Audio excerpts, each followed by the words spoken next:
নমস্কাৰ প্ৰথমে 1 মিনিট সময় শুনি লওক কথাখিনি তাৰ পাছত যি কৰে কৰিব প্ৰথম কথা যে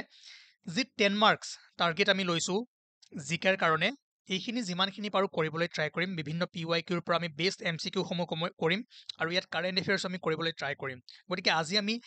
নেশ্যনেল এডুকেশ্যন পলিচি 2020 ৰ পৰা কেনেকুৱানো কুৱেশ্যন আহিব পাৰে সেইখিনি চাম আৰু বহুত ইম্পৰ্টেণ্ট যিকোনো এক্সামতে ইয়াৰ পৰা কুৱেশ্যন আপোনালোকে পাব পাৰে যদিও NEP 2020 তথাপিও ইয়াৰ পৰা কুৱেশ্যন যদি চাই মই কিছুমান পিৱাইকিউৰ দেখুৱাই দিম কেনেকুৱা কুৱেশ্যন আহিছে আৰু তাৰ পাছত আমি ইয়াৰ বিষয়ে ভালদৰে পঢ়িবলৈ চেষ্টা কৰিম অসমীয়া আৰু ইংৰাজী দুইটা ভাষাতে পাব কিন্তু কৰবাত যদি অসমীয়াত নাথাকে তেনেহলে মই কৈ যাম শুনি যাব আৰু আপোনালোকে এক্সামত যদি কুৱেশ্যন দেখে গম পাই যাব এতিয়া প্ৰথম এটা কুৱেশ্যন চাওক এই কুৱেশ্যনটো আহিছে যে which of the following is not an initiative in the NEP 2020 যে তলৰ কোনটো নেশ্যনেল এডুকেশ্যন পলিচিৰ ইনিচিয়েটিভ নহয় নিপুণ ভাৰত CABE বাল ভাটিকা বিদ্যা প্ৰবেশ যিসকলে জানে ভাল কথা যিসকলে নাজানে আমি 10 মিনিট পাছত আপোনালোকে কমপ্লিট কুৱেশ্যন কৰিবলৈ পাৰিব ঠিক আছে ওকে নাও আৰু এটা কথা কওঁ আপোনালোকে নিশ্চয় মোতকৈ ভালদৰে জানিব ইয়াৰ বিষয়ে নেশ্যনেল এডুকেশ্যন পলিচিৰ বিষয়ে ইয়াত বহুখিনি বস্তু আছে প্ৰায় 55 to 60 পেজ আছে গোটেইখিনি পঢ়ি থব হয়তো বহুতে পঢ়িছে আৰু ইয়াৰ পৰা মই আশা কৰোঁ আপোনালোকে বুজিব আৰু ইয়াৰ পৰা ভালেখিনি কুৱেশ্যন আপোনালোকে দেখিবলৈ পাব পাৰে ঠিক আছে প্ৰথম যদি চাই যি নেশ্যনেল এডুকেশ্যন পলিচি তাৰ কাৰণে এখন কমিটি গঠন কৰা হৈছিলে সেই কমিটিখন কাৰ আণ্ডাৰত ডক্টৰ কে কস্তুৰী ৰংগন কমিটি নামটো হাইলাইট এই কাৰণেই কৰি থৈছো যে এই বস্তুবোৰ আহিব পাৰে ঠিক আছে the ministry of education from A committee under doctor K Kasturi Rangan which outline the new policy ঠিক আছে যোনে এই নতুন পলিচিখনৰ ৰূপৰেখা দাঙি ধৰিছিল লগতে মন কৰিব যে the new national education policy 2020 is the first education policy of 21st century in India which replaced the previous national policy on education 1886 ঠিক আছে আৰু এই যি শিক্ষানীতি ৰাষ্ট্ৰীয় শিক্ষানীতি 2020 21st century প্ৰথমখন শিক্ষানীতি হয় আৰু যিয়ে কাক ৰিপ্লেচ কৰিব নেশ্যনেল পলিচি অন এডুকেশ্যন 1986 মনত ৰাখিব ঠিক আছে ওকে আৰু কমিটিখনৰ নাম আছিল ডক্টৰ কে কস্তুৰী ৰংগন কমিটি আৰু লগতে মন কৰিব যে পাঁচটা মেইন ফাউণ্ডেশ্যনেল পিলাৰ NEP 2020 সেইকেইটা হৈছে আপোনাৰ এক্সেছ ইকুইটি কোৱালিটি এফৰ্ডেবিলিটি আৰু একাউণ্টেবিলিটি লাহে লাহে গম পাব আৰু আটাইতকৈ ইম্পৰ্টেণ্ট বস্তু হ'ল যে এই নীতিৰ যে this policy is aligned with the 2030 agenda for sustainable development আপোনালোকক মই SDG যি 17টা গ'ল আছিলে সেই ধুনীয়াকৈ পঢ়াইছিলোঁ কমেণ্ট কৰক যে এইটো কোনটো SDGত পৰিব অপশ্যন মই দি দিছোঁ 1 2 3 4 5 ইয়াৰ ভিতৰত কোনটো হ'ব ঠিক আছে অলপ পিছত গম পাই যাবগৈ এতিয়া প্ৰথম কথা হ'ল যে এই যি নিউ এডুকেশ্যন পলিচি NEP ক'ত গ'ল ইয়াৰ আণ্ডাৰত কি কি ৰিফৰ্মছ অনা হৈছে ঠিক আছে আগৰ যি পলিচিখন আছিলে তাৰ পৰিৱৰ্তে এইখন যে আনিছে ইয়াত কি নতুন ফিচাৰ্ছ আছে এটা কথা মন কৰিব যে আমি যিটো মানে চিষ্টেমত একাডেমিক ষ্ট্ৰাকচাৰ পাছ কৰি আহিছিলোঁ বা বৰ্তমান এইটো চলি আছে সেইটো আছিল আপোনাৰ 10+2 ক্লাছ 1ৰ পৰা 10লৈকে য'ত 6 পৰা 16 বছৰ ষ্টুডেণ্টখিনি থাকে আৰু তাৰপাছত 10+2 11 12 16ৰ পৰা 18 ইয়াৰ্ছ ঠিক আছে এইটো আমি চিষ্টেমত পঢ়ি আহিছিলোঁ কিন্তু নেশ্যনেল এডুকেশ্যন পলিচিয়ে কি কৰিব এইটো ৰিপ্লেচ কৰি কোনটো আনিব বা কোনটো আনিছে 5+3+3+4 ঠিক আছে 5+3+3+4 এতিয়া এই 5+3+4+4 নো কি হয় আমি তাৰ বিষয়ে পঢ়িম ওকে এতিয়া চাওক যদি চাই 5 প্ৰথমটো কোৱা হ'ব ফাউণ্ডেশ্যনেল ষ্টেজ য'ত দুটা পাৰ্টত ভাগ কৰা হ'ব প্ৰথম 3 বছৰ ঠিক আছে এই ফাউণ্ডেশ্যনেল ষ্টেজত 3 পৰা 8 বছৰ যিখিনি শিশু থাকিব তেওঁলোকক অন্তৰ্ভুক্ত কৰা হ'ব প্ৰথম যি 3 বছৰ মানে 3 পৰা 6 বছৰলৈকে এইটো হ'ব আপোনাৰ অংগনবাদী ঠিক আছে অংগনবাদী বা প্ৰি স্কুল লেভেল আৰু যি শেষৰ 2 বছৰ ক্লাছ 1 আৰু 2 গ্ৰেডত থাকিব গতিকে প্ৰথম যিটো ফাউণ্ডেশ্যনেল ষ্টেজ তাত কিমান হ'ব 5 ইয়াৰ্ছ থাকিব আৰু 5 ইয়াৰ্ছৰ প্ৰথম 3 ইয়াৰ্ছ হ'ব আপোনাৰ অংগনবাদী বা প্ৰি স্কুল আৰু পিছৰ 2 ইয়াৰ্ছ ক্লাছ 1 ক্লাছ 2 আৰু এই কমপ্লিট ষ্টেজটোক কোৱা হ'ব ফাউণ্ডেশ্যনেল ষ্টেজ য'ত 3 পৰা 8 বছৰৰ শিশুখিনি থাকিব আৰু ইয়াৰ সময়সীমা কিমান 5 বছৰ তাৰ পাছৰ ষ্টেজটো আহিব আপোনাৰ প্ৰি পেৰেটৰী ষ্টেজ য'ত গ্ৰেড 3 পৰা গ্ৰেড 5 অন্তৰ্ভুক্ত কৰা হ'ব আৰু ইয়াতে 8 পৰা 11 বছৰৰ ভিতৰৰ ষ্টুডেণ্টখিনি থাকিব আৰু লগতে যিটো মিডল ষ্টেজটো ক'ৰ পৰা ক'লৈ ধৰা হ'ব ক্লাছ 6ৰ পৰা 8লৈকে গ্ৰেড 6 7 8 য'ত 11ৰ পৰা 14 বছৰ ঠিক আছে 11 to 14 ইয়াৰ্ছ আৰু যিটো ফ'ৰ্থ ষ্টেজ হ'ব তাক ছেকেণ্ডেৰী ষ্টেজ বুলি কোৱা হ'ব আৰু ইয়াতে কি হ'ব ক্লাছ 9 টু ক্লাছ 12 ঠিক আছে গম পালে তো এই চাৰিটা ষ্টেজত 5+3+3+4 নতুনকৈ কি কৰা হ'ব এইটো ফ্ৰেমৱৰ্কটো নতুনকৈ গঠন কৰা হৈছে কাৰ আণ্ডাৰত নেশ্যনেল এডুকেশ্যন পলিচিৰ আণ্ডাৰত ওকে আৰু মন কৰিব যে ইয়াৰ মেইন উদ্দেশ্য learning should be holistic integrated enjoyable and engaging restructuring school curriculum and pedagogy in a new 5+3+3+4 design okay এতিয়া আমি এই নিউ এডুকেশ্যন পলিচিৰ ৰিফৰ্মসমূহ কি হয় তাৰ বিষয়ে আমি অলপমান চাবলৈ চেষ্টা কৰিম প্ৰথমে চাই লওঁ যে টাৰ্গেট এই NEP 2020 টাৰ্গেটসমূহ কি আছিলে প্ৰথম হ'ল যে universalisation of education from early childhood care এইটো মনত ৰাখিব আৰ্লি চাইল্ডহুড কেয়াৰ আমি বাল ফাটিকা নামৰ এটা বস্তু পাম and education to secondary education by 2030 aligning with SDG 4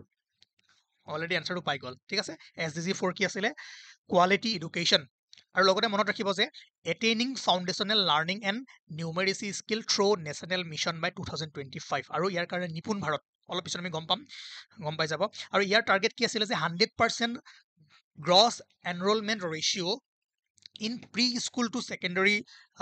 level by 2030 এইটো মনত ৰাখিব মানে GER মানে গ্ৰছ এনৰলমেণ্ট ৰেচিঅ' 2030 ভিতৰত যাতে প্ৰি স্কুল আৰু ছেকেণ্ডেৰী স্কুলত প্ৰি স্কুল টু ছেকেণ্ডেৰী স্কুলৰ 100% GER হয় সেই টাৰ্গেট ৰখা হৈছে NEP 2020 আৰু লগতে হায়াৰ এডুকেশ্যনত যাতে 50% GER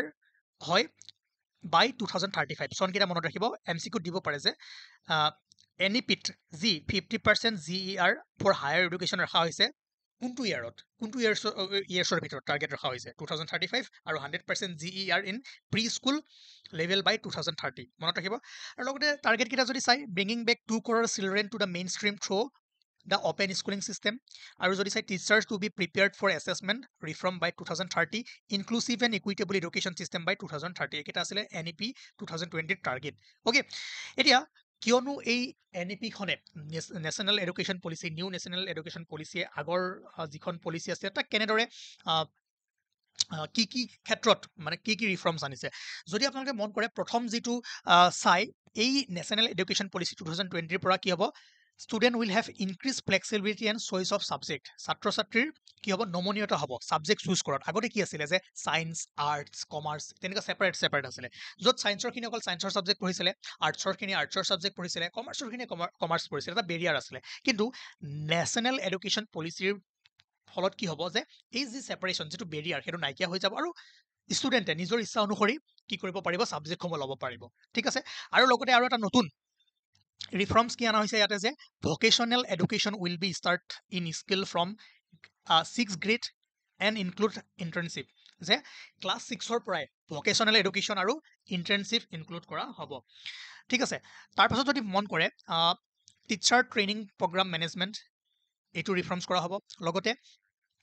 শিক্ষক প্ৰশিক্ষণ আৰু পৰিচালনা বৰ্তমানৰ যি BEd শিক্ষক প্ৰশিক্ষণৰ বাবে কাৰ্যসূচীৰ ঠাইত উচ্চমানৰ বিষয়বস্তু শিক্ষা বিজ্ঞান আৰু ব্যৱহাৰিক প্ৰশিক্ষণৰ সৈতে 4 বছৰীয়া সংহত কাৰ্যসূচী গ্ৰহণ কৰা হ'ব ঠিক আছে মানে বৰ্তমান যি আপোনালোকৰ টিচাৰৰ কাৰণে কি BEd প্ৰগ্ৰাম আছে তাক ৰিপ্লেচ কৰি কি কৰা হ'ব 4 year ইন্টিগ্ৰেটেড প্ৰগ্ৰাম য'ত হাই কোৱালিটি এডুকেশ্যন কণ্টেণ্ট থাকিব পেডাগগি থাকিব লগতে প্ৰেক্টিকেল লাৰ্ণিং এইসমূহ অন্তৰ্ভুক্ত কৰা হ'ব চাওক 2020 বস্তু হয় আমি এইটো পঢ়ি আছোঁ অলৰেডি কিছুমান বস্তু ইমপ্লিমেণ্ট হৈ আছে কিন্তু আমি যিহেতু পলিচিখনত কি টাৰ্গেট আছে কি ৰিফৰ্মছ আছে সেই হিচাপত আমি পঢ়ি আছোঁ ঠিক আছে ইয়াত বহুখিনি বস্তু ইমপ্লিমেণ্ট অলৰেডি কৰা ষ্টাৰ্ট দিছেই যিটো 2030 পৰা বস্তুবোৰ একদম বা আৰু 2026-28 পৰা আৰু বাঢ়ি যাব আৰু বস্তু চেঞ্জেছ হৈ যাব ঠিক আছে গতিকে আপোনালোকে যিটো টাইম লাইনত পঢ়ি আছোঁ সেইমতে আপোনালোকে পঢ়িবলৈ ট্ৰাই কৰক অ'কে নাও এনেকুৱা ৰিফৰ্মছ অনা হ'ব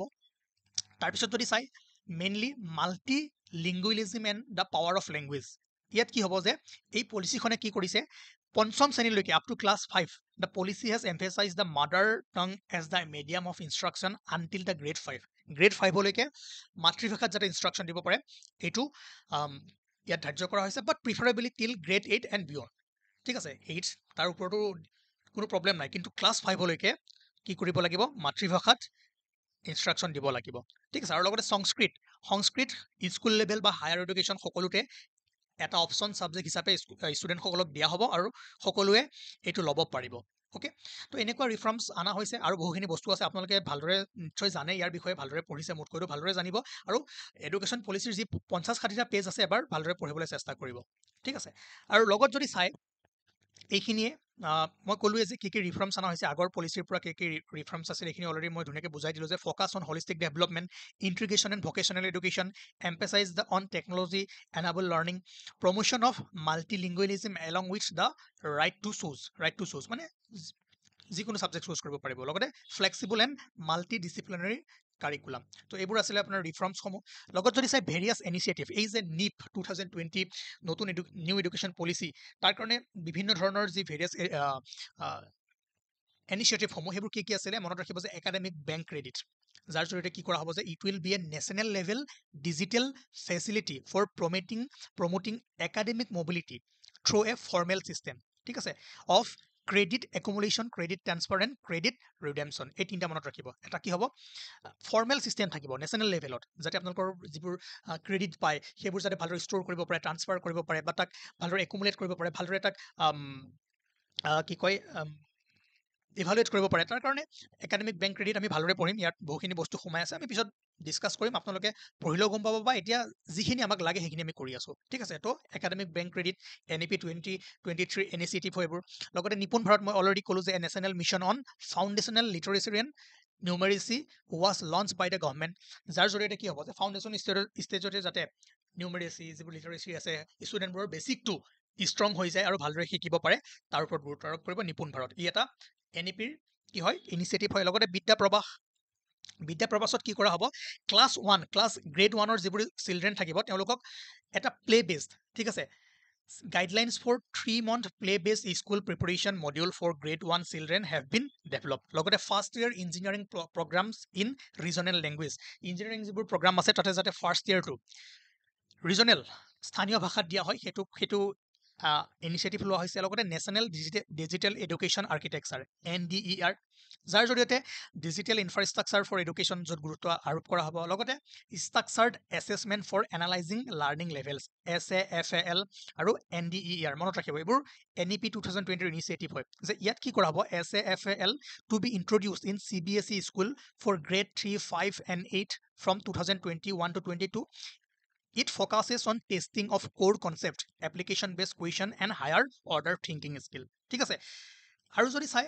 অনলাইন ডিগ্ৰী প্ৰগ্ৰাম আপোনালোকে জানে যে এতিয়া বৰ্তমান অনলাইন ডিগ্ৰী প্ৰগ্ৰামবোৰ আপোনালোকে কৰিব পৰা হৈছে য'ত গ্ৰান্ট কৰিছে আৰু লগতে কি হ'ব availability of multidisciplinary system in institute যিবোৰ ইনষ্টিটিউট আছে তাতে ধৰক ইঞ্জিনিয়াৰিং ইনষ্টিটিউট ধৰক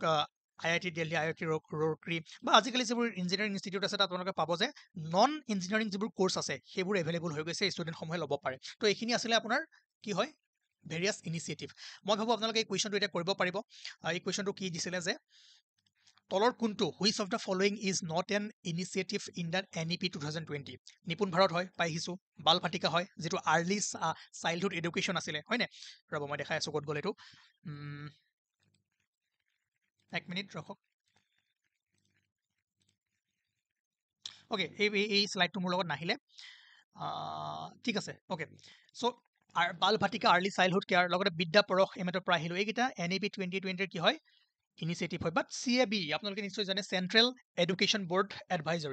এডভাইজাৰ তো এইটো আপোনাৰ এটা পুৰণা বা অল্ডেষ্ট বৰ্ড হয় যিটো NEP 2020 কি নহয় ইনিচিয়েটিভ নহয় চ' নোট কৈছে যিকেইটা হয় ভালদৰে মনত ৰাখি থ'ব তো এনেকুৱা কুৱেশ্যন আহিব পাৰে তাৰ লগতে আপোনালোকক মই এটা হোমৱৰ্ক দিওঁ নিশ্চয় পাৰিব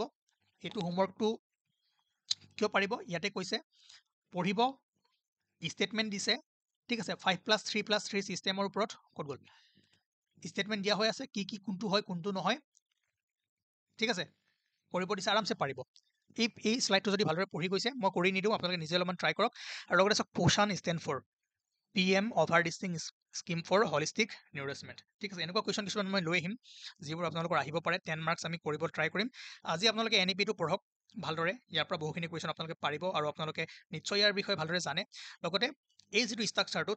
5+3+3+4 ক'ত কি ইনক্লুড কৰা হৈছে ভালদৰে চাই থৈ দিব ঠিক আছে প্ৰথম গ্ৰুপটো কি আছিলে এজেছ 3 to 8 য'ত 3 years in অংগনাবাদী আৰু প্ৰি স্কুলৰ বাল Vatika 2 years in class 1 and 2 তাৰপিছত গ্ৰুপ 2 আছিলে আপোনাৰ প্ৰিপেৰেটৰী ষ্টেজ য'ত